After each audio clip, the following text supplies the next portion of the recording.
Olá, bem-vindo à 31ª edição do programa Explicando Direito da ESMAGES, Escola Superior da Magistratura do Estado de Mato Grosso. Recebemos hoje Elwesh Ialauapiti Wará. Ele é graduado em Direito pela Universidade Federal de Mato Grosso, campus do Araguaia, mestre em Direitos Humanos pela UNB, Universidade de Brasília. Ele é escritor, coautor do livro Tribunais Brasileiros e o Direito à Consulta Prévia, Livre e Informada. Ele é responsável pelo capítulo Entender para Implementar, Caminhos para uma Hermenêutica Segura quanto à Consulta Prévia aos Povos e Comunidades Tradicionais. É o tema do nosso programa de hoje.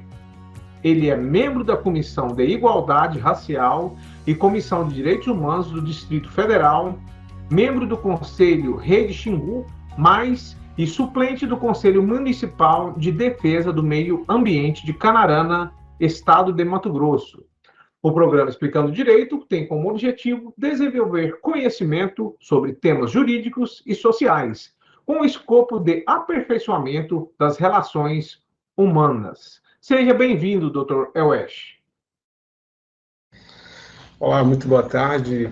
Com muito prazer participar desse programa, falar um pouco sobre esse livro que nós escrevemos, como eu sou um dos autores desse livro, que é um tema extremamente importante para nós, que é o direito à consulta, que nós estamos aí diante de vários procedimentos de consulta, diante de vários temas. Ok, muito bom. O senhor é de qual comunidade indígena, de qual etnia? Eu sou do povo Yaulapiti e Waurá, são dois povos, E meu pai é Waurá, minha mãe é Yaulapiti, então geralmente nós usamos o nome do nosso povo como sobrenome. E me diga uma coisa, a terra de vocês, o território, situa-se onde, geograficamente falando? Fica bem no centro de Mato Grosso, um pouquinho ao norte, na verdade, faz um pouco mais para baixo, faz uma divisa com o Pará, no território dos Kayapó, Nosso território se chama Território Indígena do Xingu, conhecido mais como um Parque Indígena do Xingu, e habita 16 povos atualmente. Que bom. Muito importante a sua entrevista, Elwesh, porque é necessária primeiro, necessária a visibilidade do povo indígena, é necessária uma tomada, de poder, a participação no parlamento, os espaços de poder, como esse que você ocupa. E é necessário também que nossos magistrados, as nossas magistradas, conheçam a diversidade e a pluralidade de nosso país. Então, nesse sentido, já parabenizo você pela obra, parabenizo você pela formatura em Direito, na Universidade Federal de Mato Grosso, na prestigiada também Universidade de Brasília, onde você fez o seu mestrado. Agora, em se tratando de indígenas, foi feito um censo em 2022, cerca de 1 milhão de indígenas, 305 etnias. Os indígenas habitam cerca de 13,4% do território brasileiro. Em se tratando de indígenas, nós associamos os indígenas à minoria, às comunidades tradicionais, às minorias que precisam ser objetos de proteção por parte do Estado, assim como os quilombolas. E nessas minorias há uma invisibilidade social, há uma exclusão social. E isso precisa ser remediado pelo Estado brasileiro. A ocupação do povo indígena, nos espaços de poder é extremamente necessária. E nós temos que observar que também não se trata mais de integração, é respeito à cultura dos povos indígenas e que eles também ocupem os espaços de poder. Achei muito interessante, Elwesh, na sua obra, você no tópico 2, o direito como instrumento de etnocídio, e do direito como instrumento de etnocídio, a sua assunção como protetor do direito à diferença. Então, você já aborda a necessidade de proteção da diferença. A nossa Constituição resguarda a diferença, ela resguarda a pluralidade, que é essencial, assim como na nossa política, né? É essencial na política o sistema proporcional de votação,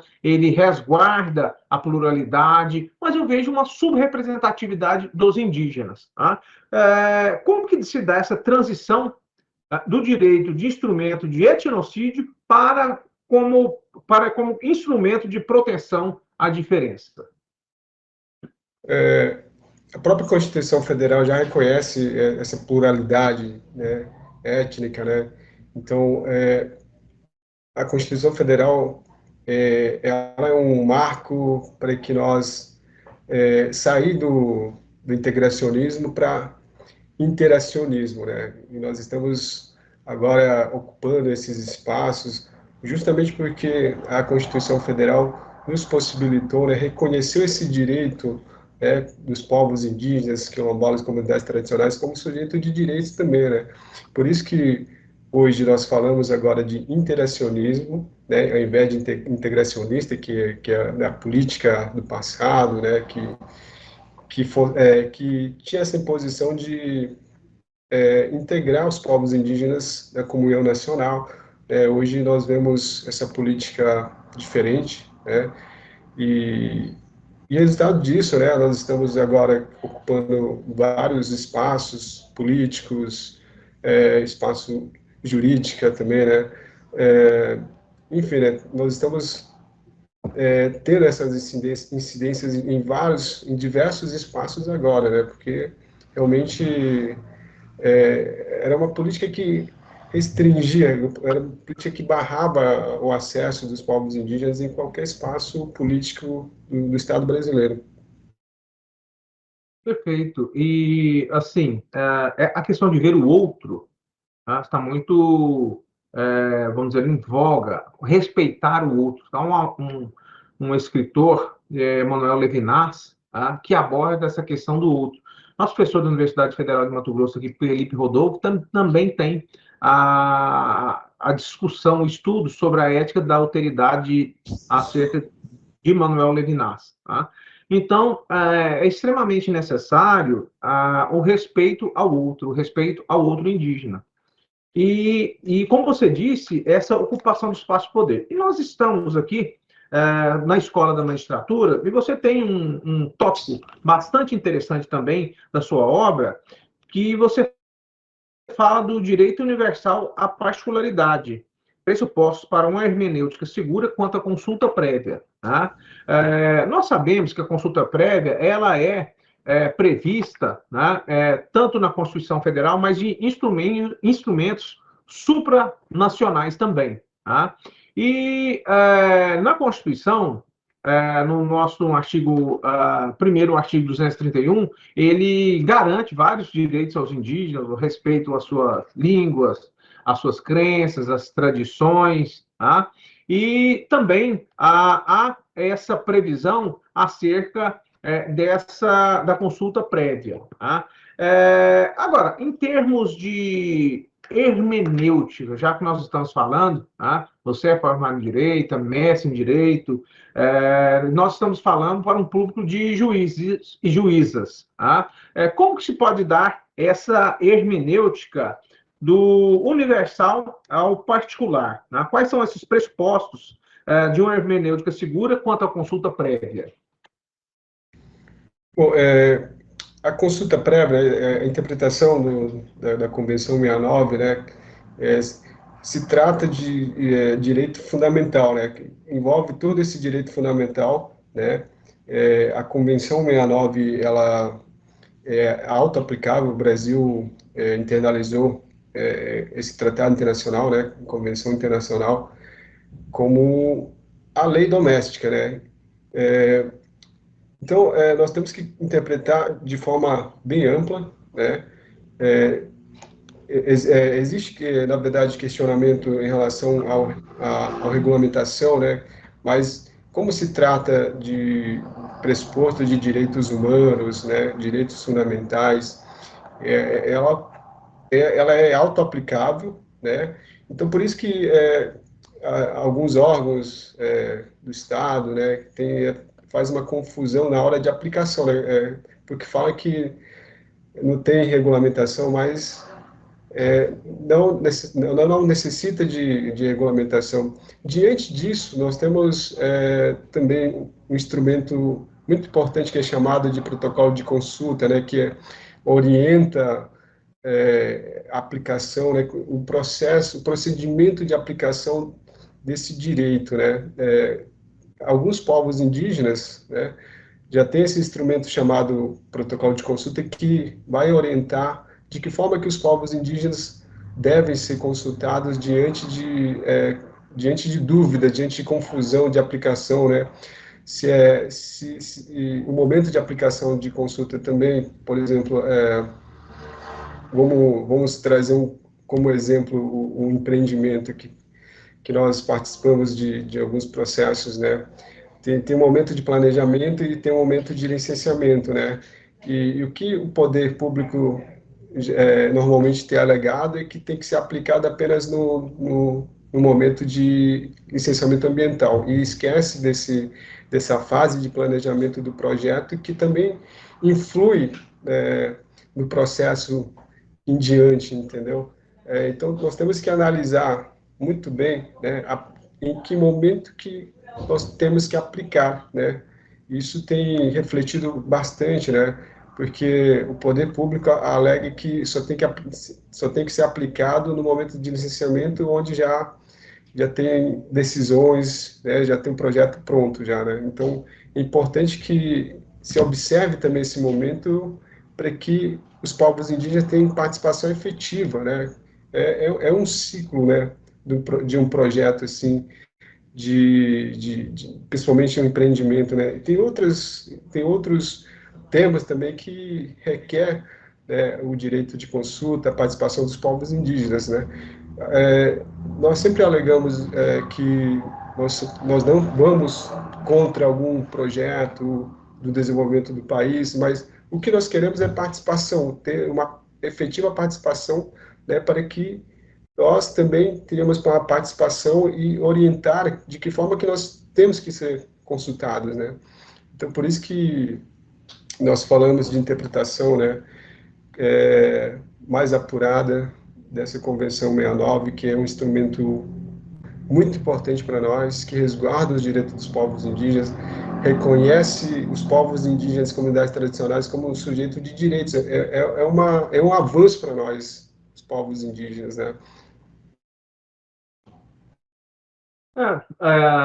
Então, instrumento essencial, instrumento jurídico essencial a ser objeto de interpretação e utilização nas próprias decisões judiciais acerca dos direitos indígenas quanto à consulta prévia é a Convenção 169 da OIT, que foi internalizada pelo Decreto 5.051 de 2004. É interessante que esse decreto ele tem o escopo de afastar aquele princípio da assimilação e da aculturação, tá? E propor mecanismos de pluralidade política, né? Mecanismos adequados de participação da comunidade indígena, dos indígenas nos espaços de poder. Vê-se bem que é uma luta que a comunidade indígena ela vem se empenhando há algum tempo, tá? Se nós olharmos, por exemplo, a ocupação do espaço de poder, nós vemos uma participação maior em nível municipal, em nível legislativo e executivo, em nível municipal, como vereadores, alguns prefeitos, tá?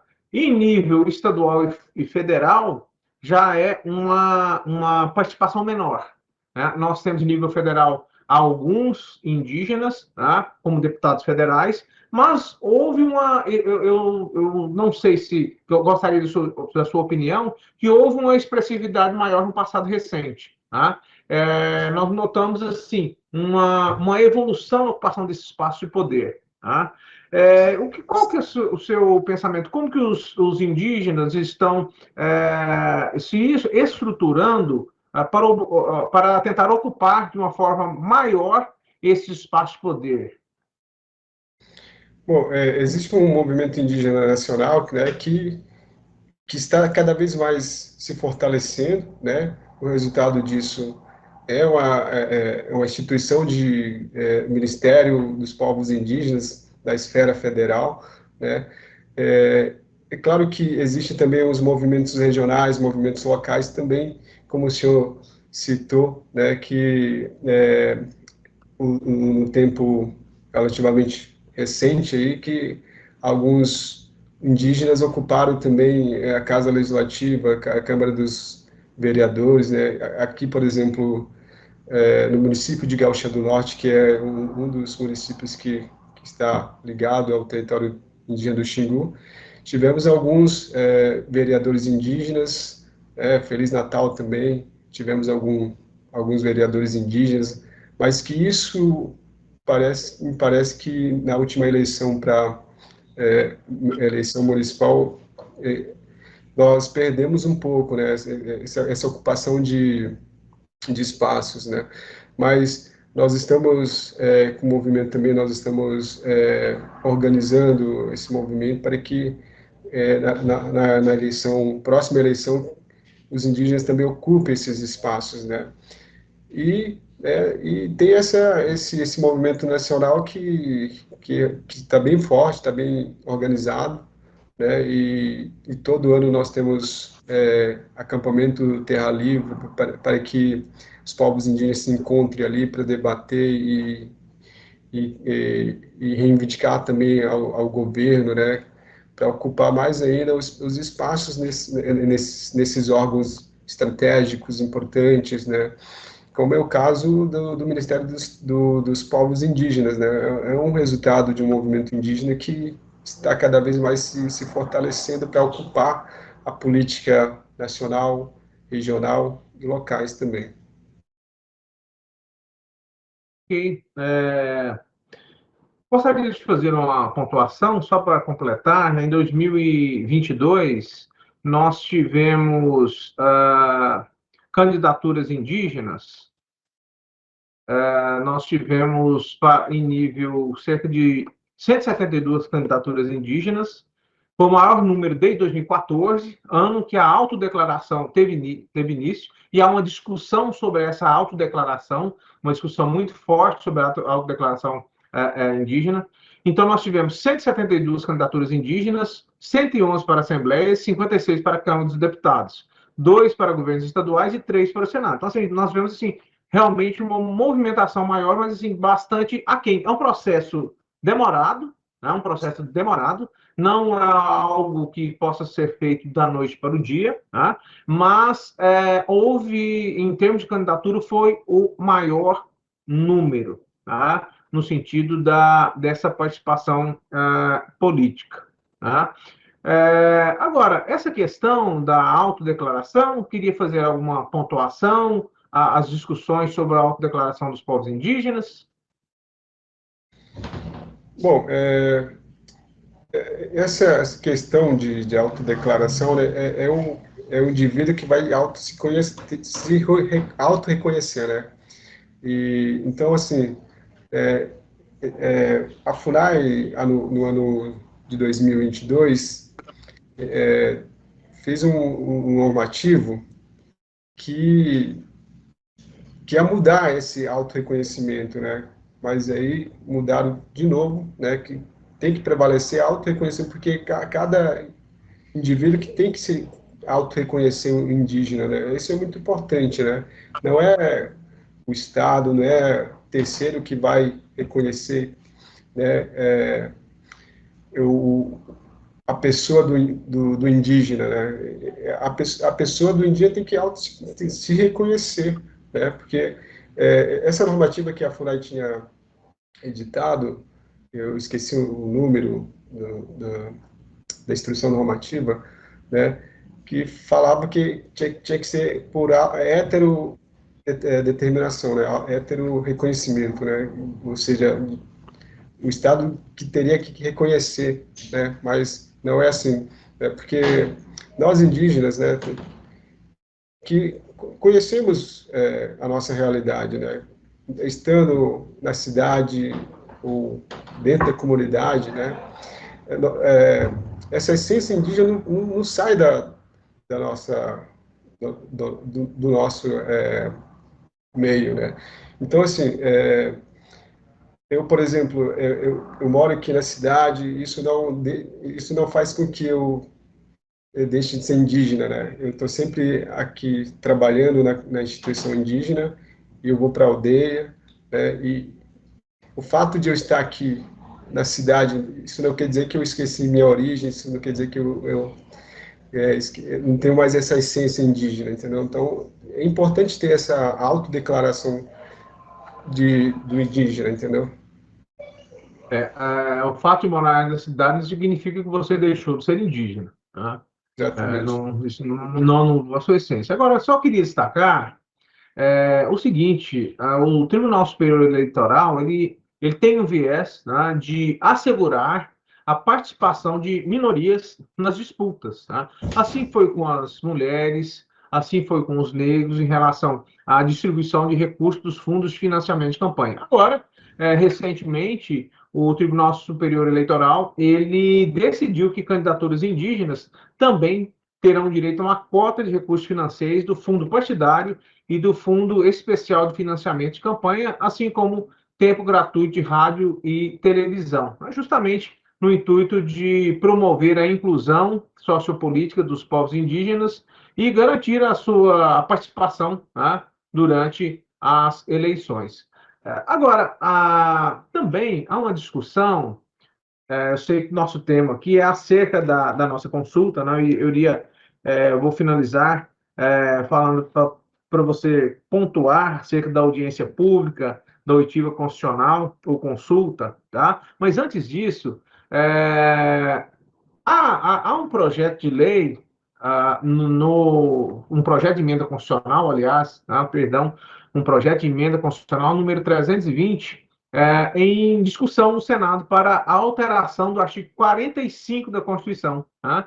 E, de acordo com esse artigo 45, de acordo com essa proposta, os indígenas, tá, eles terão 4 vagas equivalentes à vaga de um território, tá? 4 vagas exclusivas para os povos indígenas. Então, assim, há uma discussão no parlamento que seria muito importante também. Então, serão eleitos indígenas, tá? Estão só indígenas essas 4 vagas, e fora as outras vagas no sistema universal, que serão, que os indígenas poderão efetivamente concorrer. Tá? Agora, pode falar alguma coisa? Vamos falar agora sobre a audiência pública e a oitiva constitucional ou consulta, que também é um subtópico da sua obra. Bom, há uma diferença muito grande em relação à audiência pública e consulta, né? Muitas vezes é muito confundida esses dois institutos. A consulta livre, prévia e informada é um instituto específico, né? Isso tem que ser sempre realizado dentro da comunidade, no território. O protocolo de consulta orienta tudo esse procedimento, né? Agora, a audiência pública é para a sociedade, é para toda a sociedade, né? É um instituto que o IBAMA realiza para toda a sociedade civil, né? Ter uma participação ampla, né? Diferentemente da consulta, que é uma específica. Assim, é muito confundido esse instituto, né? Tem oitiva da Constituição Federal, que é outro instituto também, né? Que quando se trata do interesse nacional, tem que ter aprovação do Congresso Nacional, né? E agora a consulta em si, né? Que é esse instituto que a Convenção 69 reconhece, é um, é um instituto muito específico, né? Por isso que nós reivindicamos tanto, né, a realização de consulta, porque ela vai além da audiência pública, é uma discussão, é uma negociação com o Estado, com os donos do empreendimento, as empresas contratadas pelo Estado, né? Então, assim, não é só a realização de única consulta que define o futuro de um projeto, o futuro de uma alteração legislativa, também tem que ser participação constante até a conclusão daquele projeto, o interesse do Estado, né? Então, por isso que nós temos que diferenciar esses dois institutos de consulta e audiência pública, né? Não é a mera realização de audiência pública que vai substituir o direito de consulta determinada ou assegurada pela Convenção 69, né? É o que tem mais acontecido nesses nesses interesses do Estado, das empresas também, né? Principalmente na infraestrutura, nos empreendimentos de infraestrutura de estradas, ferrovias, né, que nós temos visto bastante essa questão de confusão desses dois institutos, né? Não dá para confundir essas duas coisas, né, que são muito distintas. Ok. Então, recebemos hoje o escritor indígena Elwesh Maurá, como já dissemos, coautor da obra Tribunais Brasileiros e o Direito à Consulta Prévia, Livre e Informada. Foram temas abordados, temas bastante interessantes. Há uma necessidade bastante grande de uma efetiva participação política dos indígenas. Os indígenas, como minoria, estão subrepresentados, notadamente no parlamento, também no Poder Executivo. O Poder Judiciário, ele tem elaborados algumas iniciativas para propiciar a participação maior dos indígenas no seio do judiciário, igual, por exemplo, a participação em concursos públicos, a cotas específicas, no seio da regulamentação das eleições, o TSE também facultou cotas específicas para o fundo partidário, Fundo Especial de Financiamento de Campanha. Queria agradecer bastante o escritor, bastante emblemático, estão dizendo aí, está no seu local de trabalho para essa entrevista, né? Bastante ativo nessa região, que é uma região muito rica, a região do Xingu, há várias etnias indígenas. Parabenizar você pelo seu esforço, né? Pelo seu esforço de galgar, né? O diploma de Direito na Universidade Federal, também na Universidade de Brasília, né? Com a sua essência de indígena e explicando para as pessoas, tá? Para o não indígena, a necessidade de preservação de direitos, de conquista de direitos e de maior participação política dos indígenas. Parabéns pela obra, Elwesh, tá? Faculta você a palavra para finalizar. Eu só queria agradecer por essa oportunidade de estar aqui fazendo essa entrevista, falar um pouco da nossa realidade, né, indígena, e falar um pouco dessa obra, né, Tribunais Brasileiros e o Direito à Consulta, que é um instrumento de extrema importância, né, que dá essa possibilidade dos povos indígenas ter participação efetiva de qualquer decisão do Estado, né, nos empreendimentos, no projeto de lei, né, e essa obra que traz esses elementos riquíssimos, né, que possa mostrar para o Estado de que forma que o Estado brasileiro pode se comunicar através de seus órgãos, né, incluir, interagir mais com os povos indígenas no desenvolvimento do país, fazer participação, né, tomando decisão em conjunta com os estados e com os povos indígenas. Então, essa obra mostra isso para nós, né, porque é uma luta que nós estamos galgando, né, estamos firmes nessa luta aí para que realmente os povos indígenas, comunidades tradicionais tenham essa participação efetiva nas decisões do Estado, né, que é muito importante. Eu só queria agradecer mesmo por estar aqui falando um pouquinho sobre a nossa luta.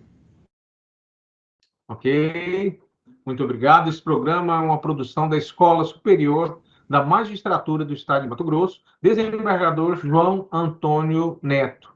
Tá? As edições anteriores podem ser conferidas no Instagram da ESMAGES MT. Equipe técnica, obrigado por estar conosco e até a próxima edição. Muito obrigado.